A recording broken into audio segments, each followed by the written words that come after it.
Putin killed the most bright and famous and brave politician and person in our country, Alexei Navalny, after 3 years of slowly torturing him. Since then, anyone can be killed any moment inside the country.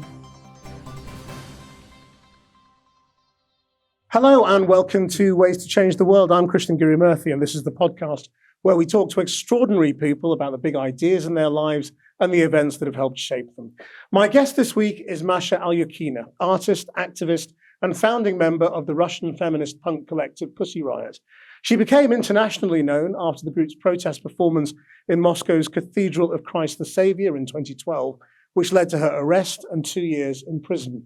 Now living in exile, Masha continues to challenge Putin's regime and fight for freedom of expression through her art, writing, and activism. And her new book, Political Girl, is an account, a diary of protest, of prison, and of her thoughts about Russia today. Masha, thank you very much indeed for joining us. Thank you.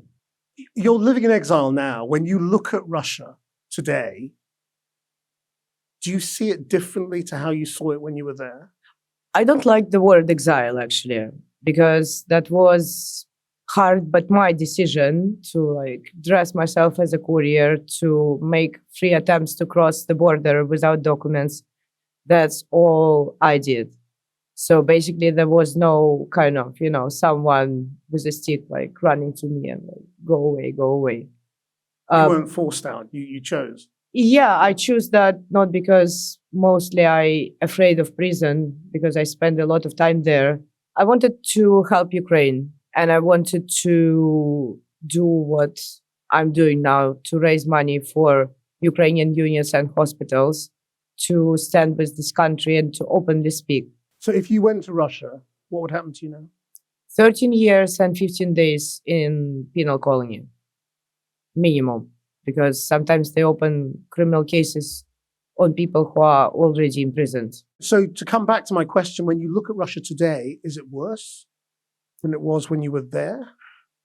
So now, since 2022, since the full-scale invasion, it's definitely became worse. They added several new articles into the criminal code, which prohibits to speak about this war and even call this war the war. And the price for not doing that is from 8 to 20 years. Also, last year shows quite clearly that anyone can be killed because Putin killed the most bright and famous and brave politician and person in our country, Alexei Navalny, after 3 years of slowly torturing him. And yes, that means that since then, anyone can be killed any moment inside the country, in prison or outside the prison. Do you think Russia is understood by the West? No, I don't think so. What are our biggest misunderstandings? It depends on whom we're talking about.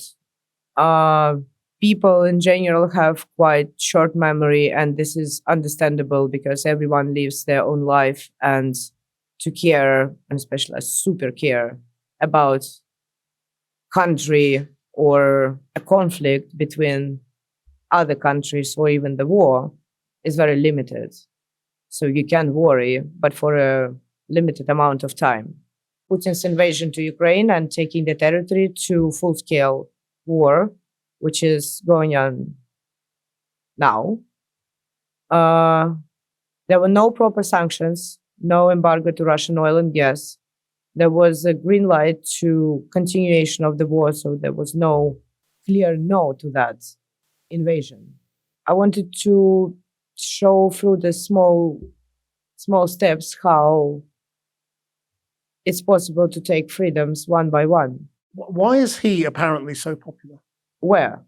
Well, I mean, unless you think all the electoral outcomes are total nonsense, and clearly there's been allegations of vote tampering through the years, there is a body of opinion in Russia that seems to support Putin. Why? In the country with war censorship, it's impossible to count statistics. So we have situation when people being imprisoned for giving interviews on the streets to Western journalists. And that was even not like statements about how they hate Putin or how they stand against this war. They were much lighter, even not a criticism, but not appreciation of the system. And people went to prison because Center E, political police, recognized their faces, came to their apartments, opened the criminal cases, and grabbed them from there. It's not just non-existence of freedom of speech. It's war censorship.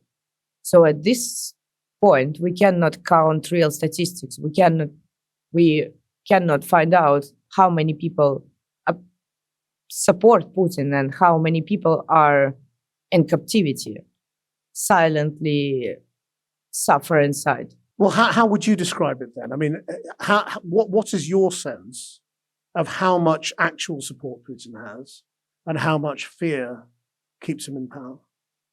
I think fear 80%. And this is not just the fear which been placed by this regime. This is a generational fear because our country, like Russia, is a new country. Soviet Union existed for almost 100 years, oppressing any difference. So generation by generation, people were like giving to their children the fear.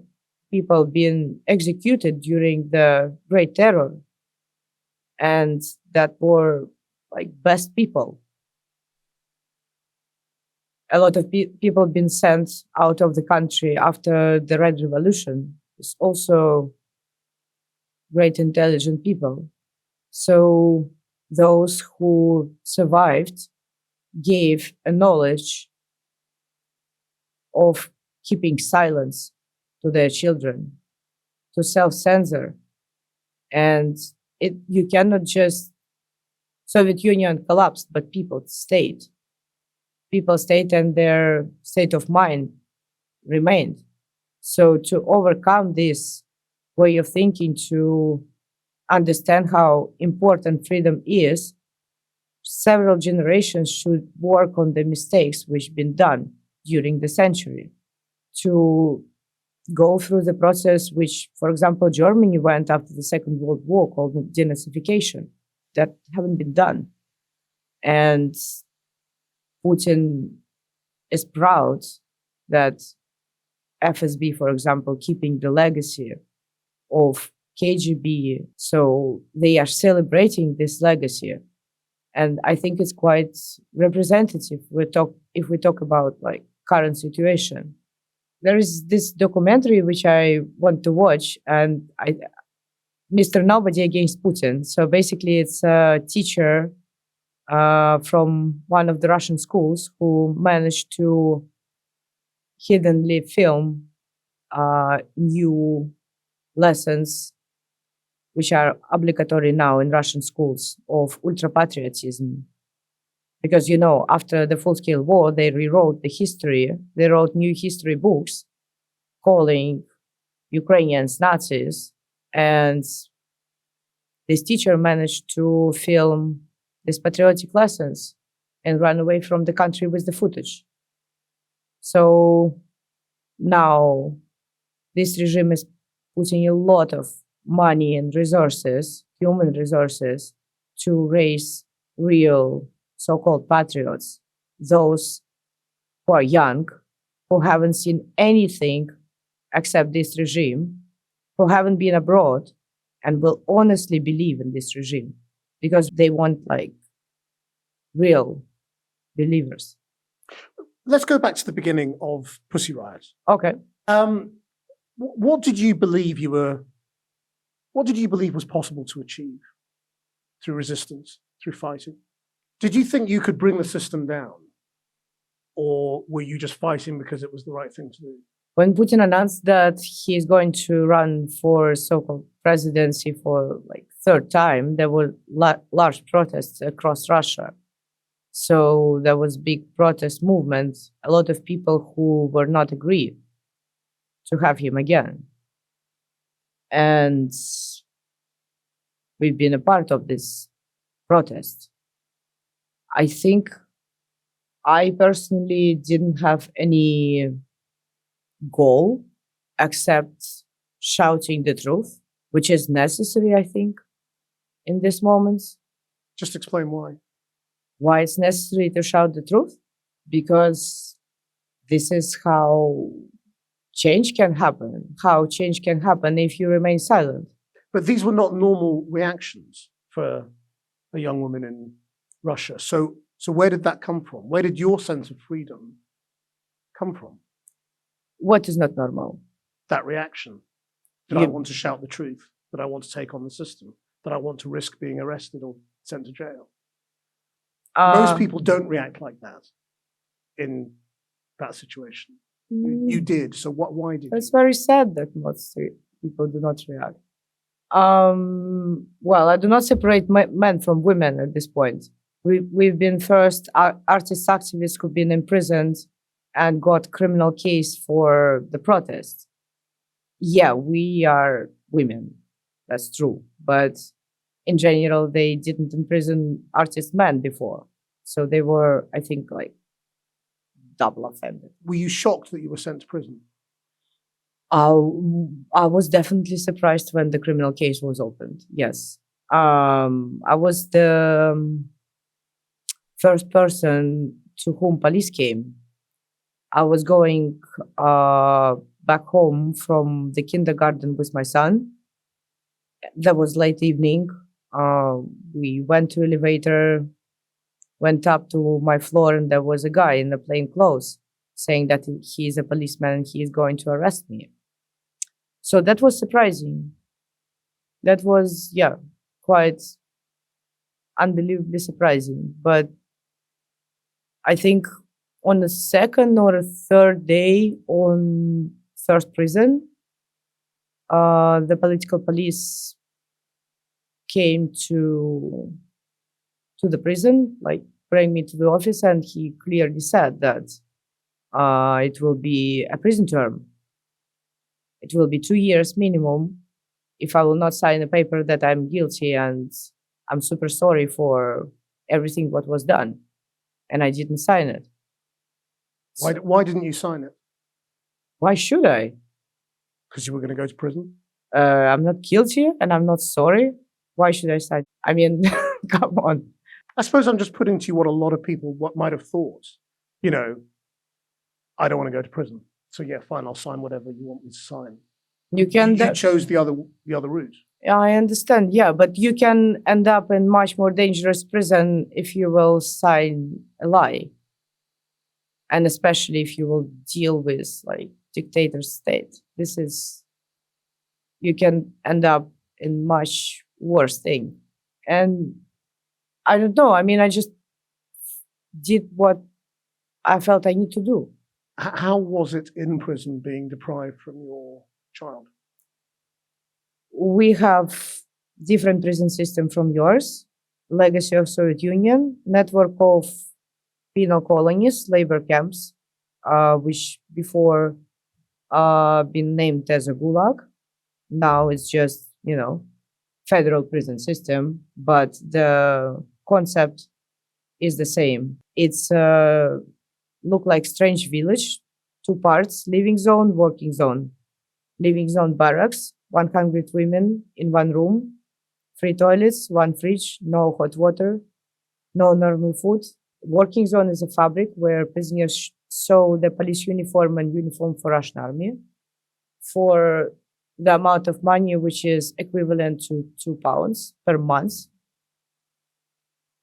As you see, this is legal slavery without the possibility to write any claim to human rights defenders, because majority of them are working together with administration, or you will be punished if you will say that, something is bad in this colony. I didn't know all of that. So I went to Human Rights Commission and said something about warm clothes for women, which didn't exist. They locked me to solitary confinement, plus they wrote this description in my case, which I saw afterwards, that I can disorganize the whole colony. So that means that everyone who were trying to chat with me, to talk with me in the smoking area, been called immediately to the office and said that if you will like appear near her one time more, it will be a criminal case. It will be three more years in prison for disorganization of the colony. You have two types of visits: a long visit once in 3 months and a short visit. Short visit is a conversation through the glass, can be with anyone. Long visit can be only with relatives. And this is 3 days you live together in one room. And you're able to cook together and all of that. So I had 2 visits of my son during this period of time. So it wasn't like complete separation, but I mean, that's amazing to hear you say that. I mean, I think for most people, that is effectively complete separation. It's so rare. And your son was how old? Well, he was 5 and then 7. I mean, inside the prison, definitely it's heartbreaking to see your child and then understand that it's like for 3 days. But the point is that the system is permanently pressuring you. And if you will just, be in suffering emotions, you will be not able to protect yourself. And if you choose, and I chose to stand for prisoners' rights and stand for myself first, do not let them humiliate me all the time. You should lock these emotions, let's say.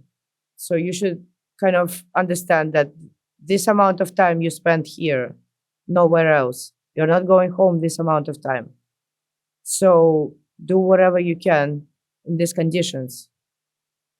It's like this. I mean, it's fascinating reading about how you felt about being released and being released in amnesty. But what is remarkable, I suppose, for many people looking at it, I think, is that you come out and you carry on. And you keep going, and you keep going to protest, and you keep doing actions. Just explain what your mindset is there. What are you doing, or how are you not afraid that you're going to end up back in that penal colony? Well, I wasn't thinking about going back to penal colony, and basically, so we've been released 2 months before the end of the term because of the act of amnesty which Putin wrote before Olympic Games. So it would be a sin to not go to the Olympic Games and not make an action. I would not understand myself if I would not do it. Can we talk a little bit about the causes that you are fighting for then? I mean, obviously there is democracy, freedom, not being a dictatorship. But you've mentioned Ukraine as one of your driving motives. And that is both the invasion of Crimea and then the full-scale invasion in 2022. Why is that such an important driving force for your protest and your opposition to Putin? It's on European interest to save Ukraine, to have it not been eaten by Putin's gulag and turned into gulag. Because there is lack of information what is going on in the occupied territories, but it's basically turned into torture chambers. If we do not speak about Bakhmut, which is just erased from the planet Earth. Those cities which been occupied are torture chambers.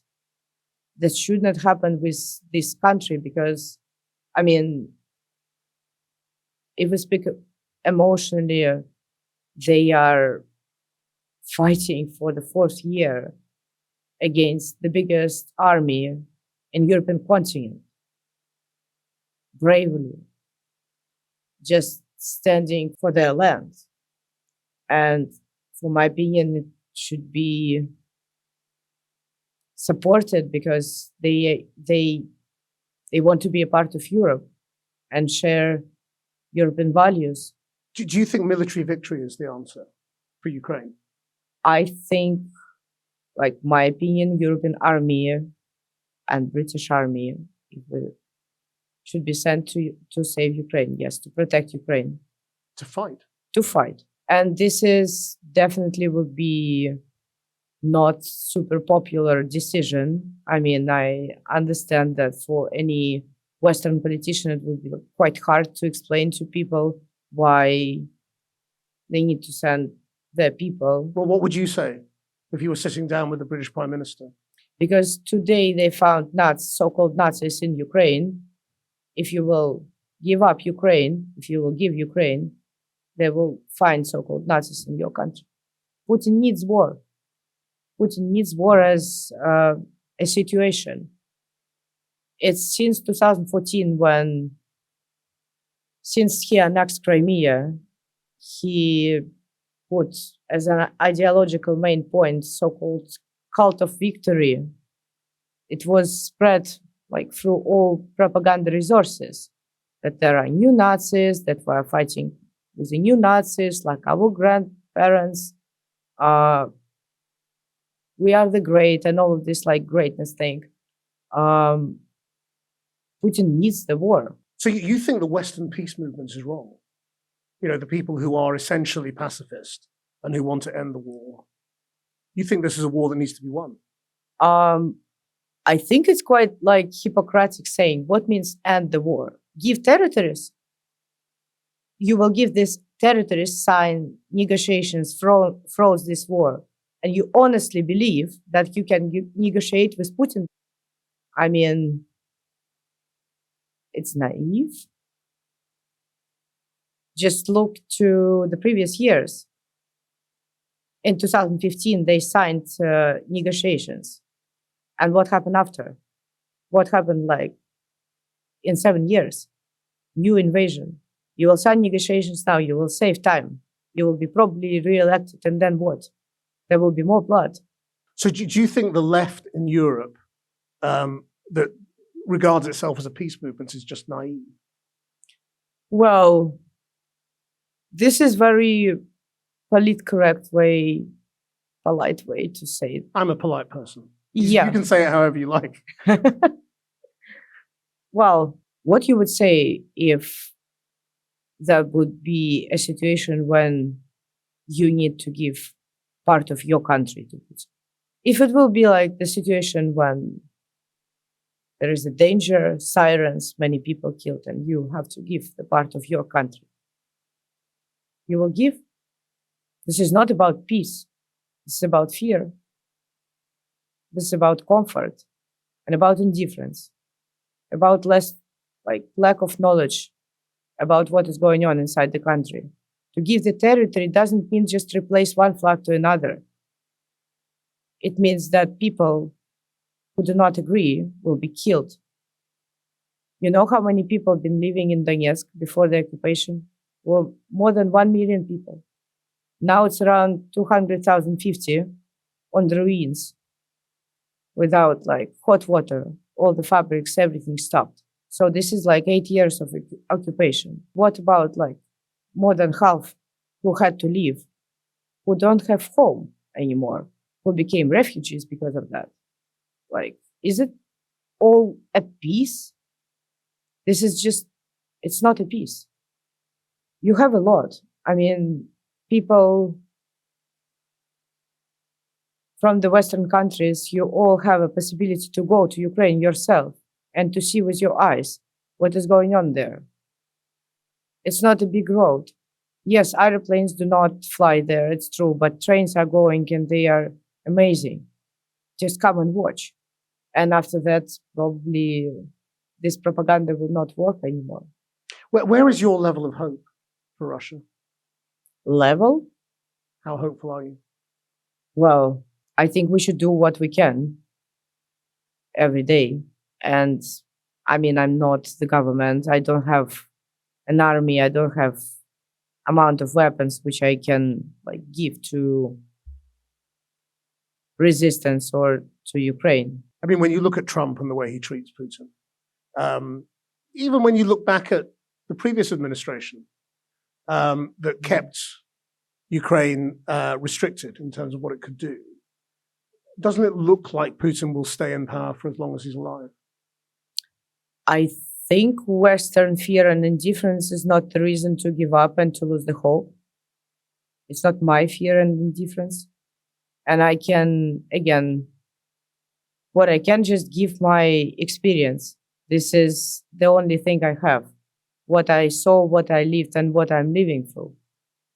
And I don't know which impact it can produce, but it's something which stay and will stay. So it does not matter what do I feel this or that moment, because it's always different and quite strong feelings. But it matters to continue doing, I think. It's how I think. Do you believe you'll go back to Russia? I hope in one moment I will see my country again. Yes. But I'm not waiting for that as, you know, somebody will come and like give me a present. This is your way back home. We've been born where we've been born.